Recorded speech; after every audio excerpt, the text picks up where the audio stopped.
আল্লাহ পাক রব্বুল আলামিন কোরআনে কারীমে ইরশাদ করেছেন, ওয়াল্লাযী বা'আসা ফিল উম্মিয়িনা রাসূলান মিনহুম ইয়াতলু আলাইহিম আয়াতিহি ওয়া ইউযাক্কিহিম ওয়া ইউআল্লিমুহুমুল কিতাবা ওয়াল হিকমা।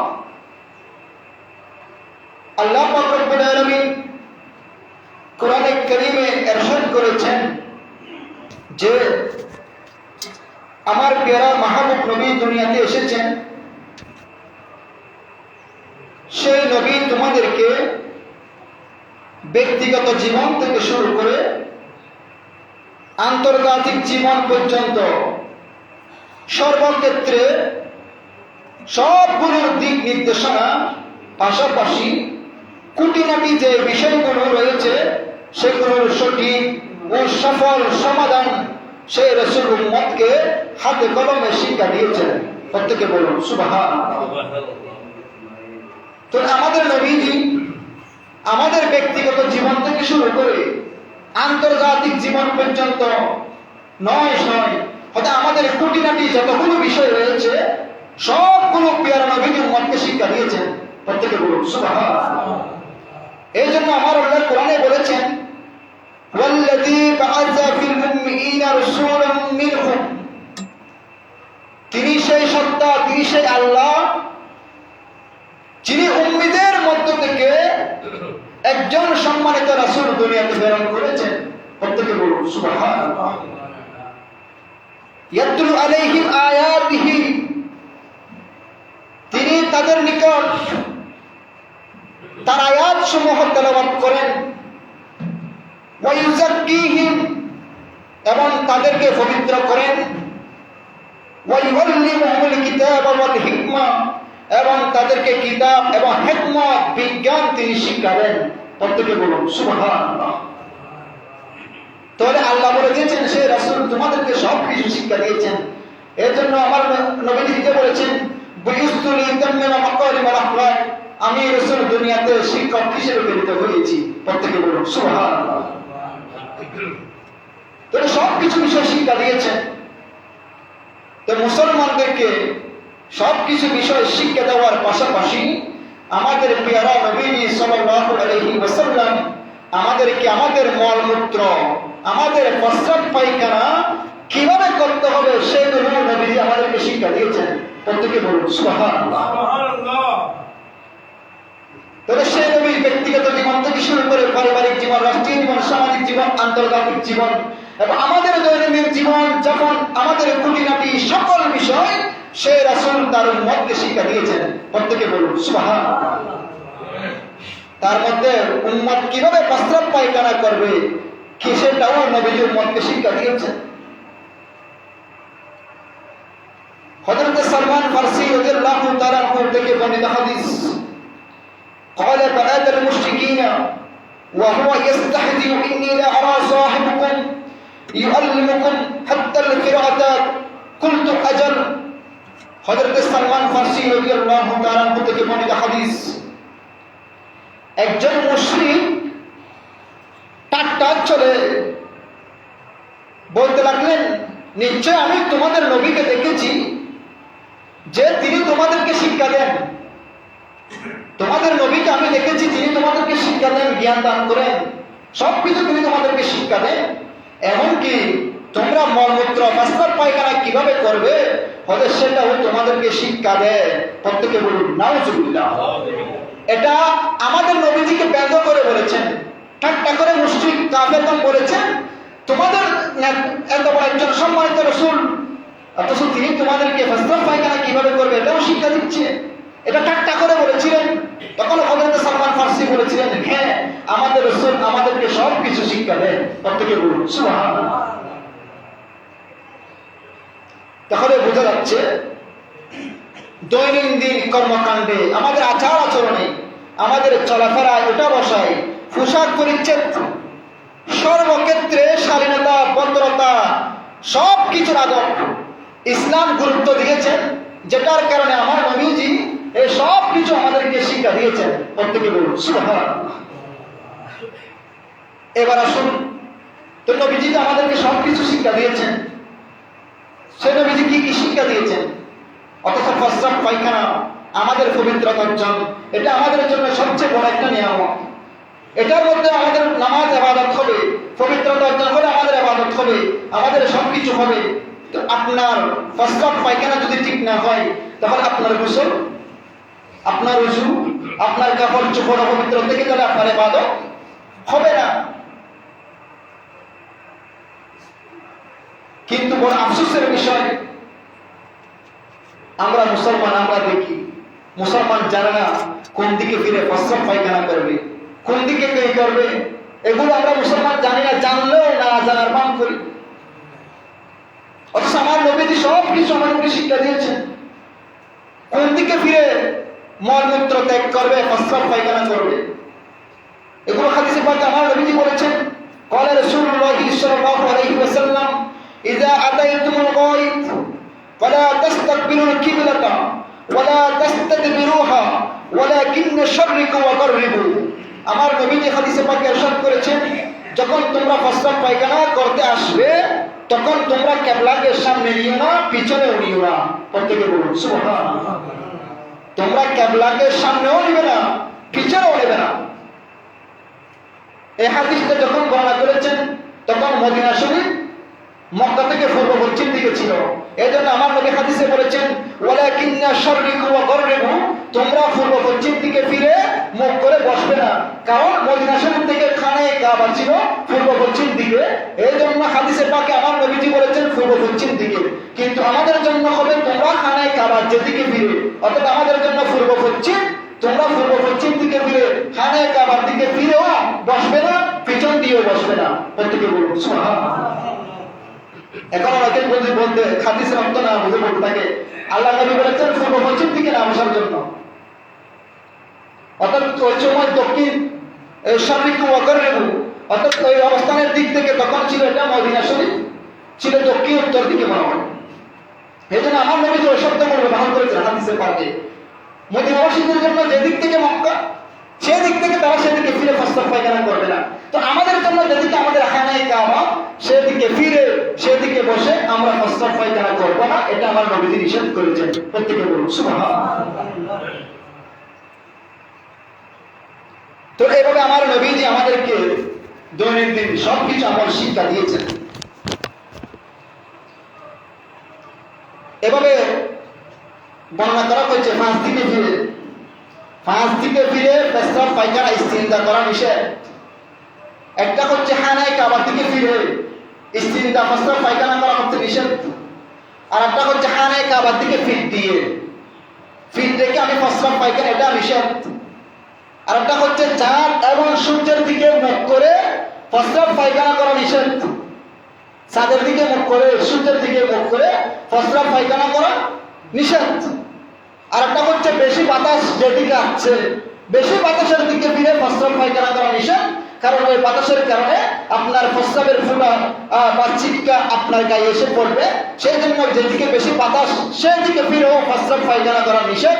আর একটা হচ্ছে একেবারে উলঙ্গ হয়ে কাপড় চাপড় ছাড়া প্রস্রাব পায়খানা করা, এটাও আমার নবীজি হাদিসে পাকে নিষেধ করেছেন। প্রত্যেকে বলুন সুবহানাল্লাহ। তাহলে পাঁচ দিকে ফিরে ইস্তিনজা করা, প্রস্রাব পায়খানা করা নিষেধ। আরেকটা হচ্ছে 10টা জায়গায় প্রস্রাব পায়খানা করা নিষেধ। 10 জায়গায়। একটা হচ্ছে মানুষ চলাচলের রাস্তায়, যে রাস্তা দিয়ে মানুষ হাঁটা চলা করে। এখন আমরা দেখে যাচ্ছি রাস্তা কোন দিকে দেখতেছি না, প্রস্রাব চলে গেছে, রাস্তার মধ্যে বসে গেলাম।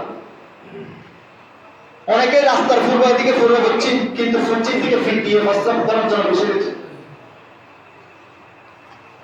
মানুষ চলাচলের রাস্তায় প্রস্রাব পায়খানা করা নিষেধ। ছায়াদার ফলদার, যে গাছ ছায়া দেয়, যে গাছ ফল দেয়, আমাদেরকে ওই গাছের নিচে বসে প্রস্রাব পায়খানা করা নিষেধ। প্রত্যেকে বলুন সুবহানাল্লাহ। এখন তারা গাছ ছায়া রাখবে সুন্দর করে বই যাবে সামাল্লাই, হয়তো যে গাছ ছায়া দেয়, যে গাছ ফল দেয়, ওই গাছের নিচে প্রস্রাব পায়খানা করা নিষেধ। আর একটা হচ্ছে উজু গোসলের স্থানে, যে জায়গায় আমরা গোসল করি, যে জায়গায় আমরা উজু করি, হয়তো ওই জায়গায় ওই প্রস্রাব পায়খানা করা নিষেধ। আর একটা হচ্ছে গর্তের ভিতরে, আমরা অনেকে দেখি গর্ত একটা দেখেছে, গর্তের ভিতরে প্রস্রাব করে দিচ্ছে, এগুলো নিষিদ্ধ। কবরস্থানে আপনার প্রস্রাব পায়খানা করা নিষেধ। অনেকে দাঁড়িয়ে হেঁটে হেঁটে প্রস্রাব করে, এগুলো নিষেধ। দাঁড়িয়ে হেঁটে হেঁটে প্রস্রাব পায়খানা করা। আর একটা পুকুরে গোসল করতে গেছেন, পুকুরের মধ্যে প্রস্রাব করে দিচ্ছে পানির মধ্যে, এটাও নিষেধ। বিনা কারণে পানিতে প্রস্রাব পায়খানা করা নিষেধ। ঘরের ভিতর বিছানায় প্রস্রাব পায়খানা করা নিষেধ। মসজিদের আঙ্গিনায় চতুর্দিকে যে মসজিদ আওতায় পড়েছেন, হয়তো মসজিদের আঙ্গিনার বা ঈদগাহে প্রস্রাব পায়খানা করা নিষেধ। এবং কোন মানুষের সামনে হয়তো এই 10 জায়গায় পায়খানা প্রস্রাব করা নিষেধ। প্রত্যেকে বলুন সুবহানাল্লাহ। তো কোন মানুষের সামনে আর মানুষ চাই না, খানিয়ার বাজার আর দেখি তো লোড়াগুলো এরা না তোমার আর ফুলকে বইতে দিচ্ছে, অথচ মানুষ চলাচলের রাস্তা, আবার ছায়াদের গাছ মানুষের সামনে, তোরা কত কিছু, তারপর আমরা মানতেছি না। এত পবিত্রতা, লজ্জা, এটা একটা ইমানের অঙ্গ। এই 10 জায়গায় প্রস্রাব পায়খানা করা নিষেধ। আল্লাহ আমাদেরকে আমল করার তৌফিক দান করুন, করতে বলুন আমিন। আরো 8টি কাজ হচ্ছে প্রস্রাব পায়খানা করার সময় নিষিদ্ধ।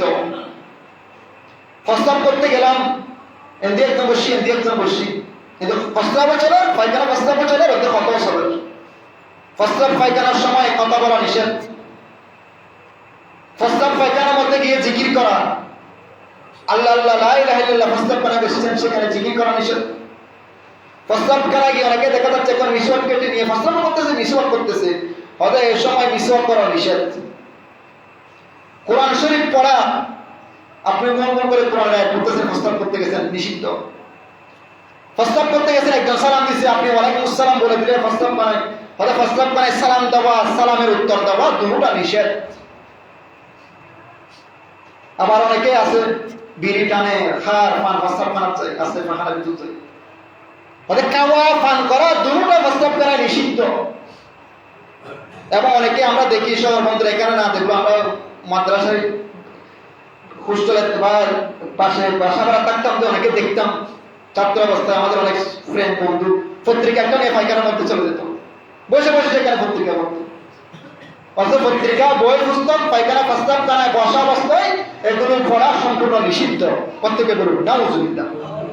এই 8 জায়গায় 8টি কাজ, এই 8টি কাজ আপনার প্রস্তাব পায়খানায় করা নিষিদ্ধ। কিন্তু আমরা এগুলো অহরহ প্রস্তাব বানায় গেলে আমাদের কথাবার্তা শুরু হয়ে যায়। আল্লাহ আমাদেরকে আমল করার তৌফিক দান করুন, করতে বলুন আমিন।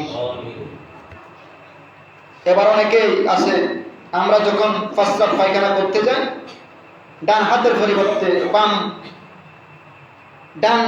পরিবর্তে বাম হাত দিয়ে অনেকেই আমাদের মলমূত্র পরিষ্কার করে বাম হাতের জায়গায় ডান হাত ইউজ করে, এভাবে আছে।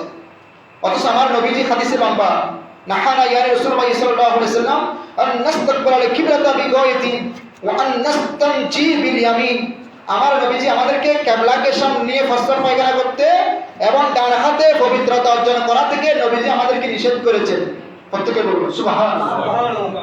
তাহলে ডান হাত দিয়ে পবিত্রতা অর্জন করতে নবীজি নিষেধ করেছেন। হ্যাঁ, বাম হাতে পানাহার করাও আবার নিষেধ। এখন আমাদের আশ্চর্য হয়ে গেছে, দেখা যাচ্ছে অনেক শিক্ষিত ব্যক্তি বাম হাতে খানা খায়, বাম হাতে সব কিছু লেনা দেনা। দেখা যাচ্ছে যে আমরা এখন তরকারি দেওয়ার সময় বাম হাতটা ইউজ করি। বাম হাতে বরকত নাই, ডান হাতে বরকত রেখেছেন। প্রত্যেকে বলুন সুবহানাল্লাহ।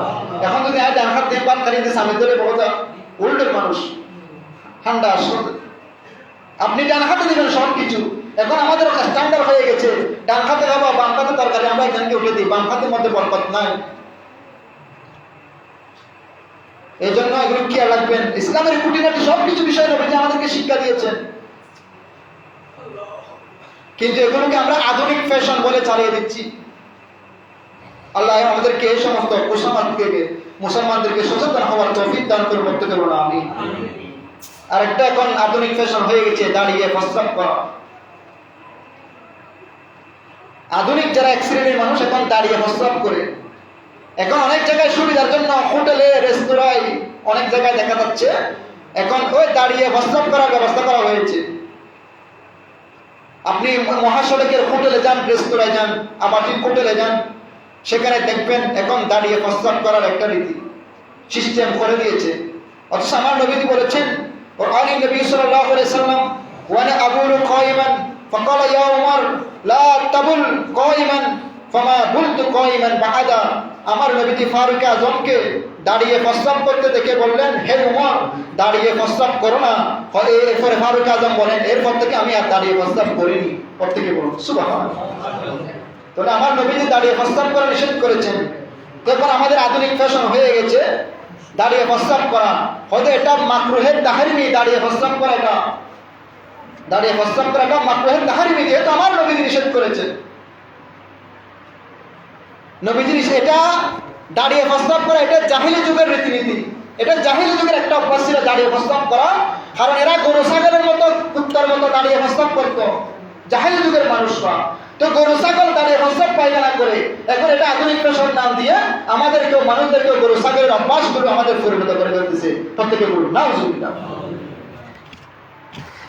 এখন অনেকে বলবে আমার ফ্যান টাইট, আমি বসতে পারি না।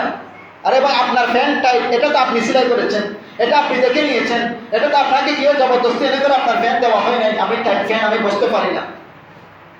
তো মুসলমানদের পোশাক এমন হওয়া উচিত যে আমার প্রস্রাব পায়খানা করতে গেলে আমার ফ্যান টাইট কেন হবে? আমার সেভাবে প্রস্রাব পায়খানার সুবিধার্থে আমাকে ফ্যান সেভাবে সেলাই করতে হবে। এই জন্য মুসলমানদের এমন কোন পোশাক পরিধান করা উচিত নয় যে পোশাকের কারণে আমার গুনাহ হবে, আমার পবিত্রতা নষ্ট হবে। শুধু দাঁড়িয়ে প্রস্রাব করা এটা ইসলামে নিষিদ্ধ নয়। হয়তো এটা ডাক্তারের পর্যন্ত, চিকিৎসা ক্ষেত্রে পর্যন্ত নিষেধ করেছেন। হয়তো কেউ যদি দাঁড়িয়ে প্রস্রাব করে, হয়তো সেখান থেকে দূষিত পদার্থ যেটা, এটা হয়তো বের হতে পারে না। ডাক্তারি পদ্ধতিতে দূষিত যেটা পদার্থ থাকে, এটা বের হতে পারে না। ওই দূষিত জমতে ওইটার মধ্যে পাথর হয়ে যায় তখন কিডনির মধ্যে। এটা ডাক্তারি সায়েন্স বলেছেন। দাঁড়িয়ে প্রস্রাব করলে আপনার যেটা দূষিত পানি, এটা বের হয় না, এটা এক জায়গায় গিয়ে জমে থাকে, তখন ওই স্থান থেকে আপনার পাথর জমে যায়। প্রস্রাবের বেগ যেটা স্পিড, এটা কমতে থাকে দাঁড়িয়ে প্রস্রাব করলে, তখন কিডনির ক্ষতি হয়। এবং এই দূষিতের কারণে আপনার আরো অনেকগুলো রয়েছে, এই দূষিতগুলোর কারণে। আবার আরো অনেক রয়েছে, কেউ যদি অসুস্থ বা বসার যদি সুন্দর জায়গা না থাকে, অসুস্থ মানুষ, তার বসার যদি সুন্দর জায়গা না থাকে, সেক্ষেত্রে দাঁড়িয়ে প্রস্রাব করার অনুমতি আছে। এটা আপনার অসুবিধা হলে, আপনার অসুস্থ বা আপনি এমন এক জায়গায় গিয়েছেন সেখানে সে ব্যবস্থা নাই, তখন সেটা তখন জায়েজ। কিন্তু এটাকে আপনি অভ্যাসে পরিণত করা যাবে না। এখন অভ্যাস করে ফেলেন আধুনিক ফ্যাশন, তো দাঁড়িয়ে প্রস্রাব করা এটা একটা মাকরুহ কাজ। এটা হচ্ছে হানাফি মাযহাবের ফতোয়া। আপনি যদি অসুস্থ হন, এমন অসুস্থ যে অসুস্থতা আপনি বসতে পারবেন না, তখন এটা আপনার জন্য। কিন্তু আপনি সুস্থ সবল, আপনার জন্য দাঁড়িয়ে প্রস্রাব করা জায়েজ নাই।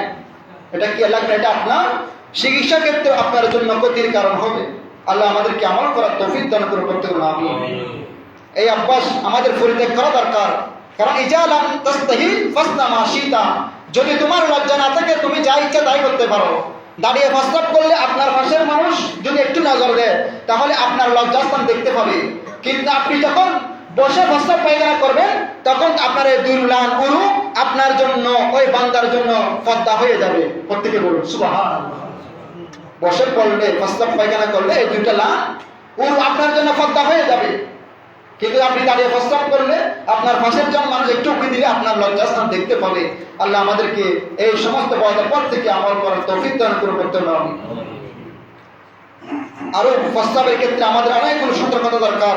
আমার নবীজি হাদিসে পাকে বলেছেন, তোমরা প্রস্রাব থেকে ভালোভাবে পরিষ্কার হও, কারণ সাধারণ কবরে প্রস্রাবের কারণে বান্দার আযাব হবে।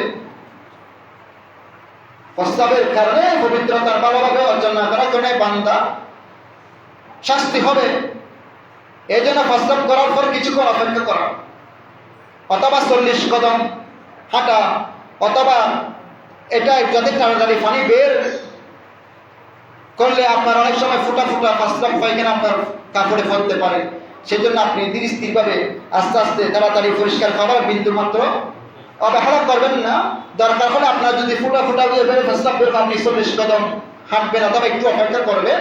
তারপর আপনি প্রস্রাব থেকে পবিত্রতা সুন্দর করে, তারপর আপনি ওই পবিত্রতা দিয়ে নামাজ আদায় করলে আপনার তখন নামাজ আদায় হয়ে যাবে। কারণ একজন মুসল্লির সবচেয়ে পবিত্র হচ্ছে তার কাপড় পবিত্র হওয়া। প্রত্যেকে বলুন সুবহানাল্লাহ।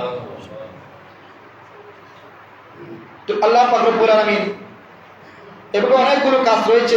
প্রস্রাব পায়খানা করবে, কারণ প্রস্রাব পায়খানা আমাদের বাথরুম, এটা হচ্ছে জিন শয়তান, যারা খারাপ জিন শয়তান তাদের আশ্রয় হচ্ছে প্রস্রাব পায়খানা।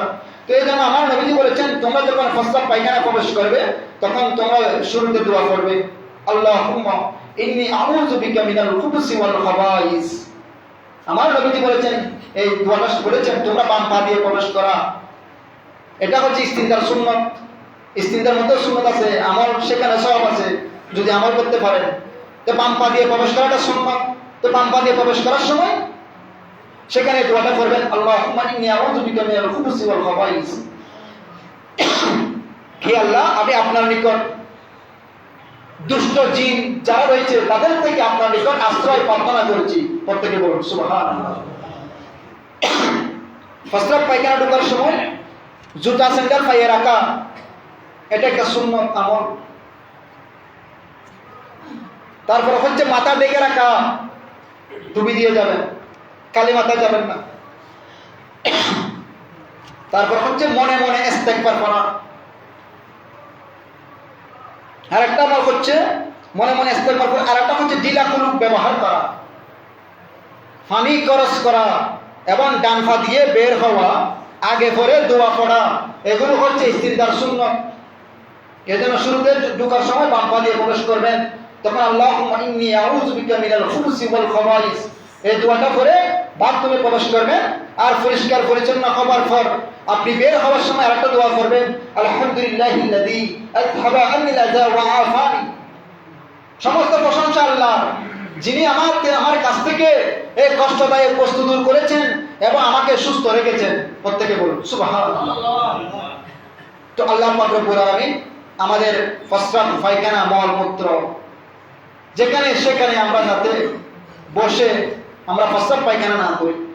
আমাদের সব প্রস্রাব পায়খানা আমাদের পবিত্রতা অর্জনের সব আদব আমাদের নবীজি আমাদেরকে শিক্ষা দিয়েছেন।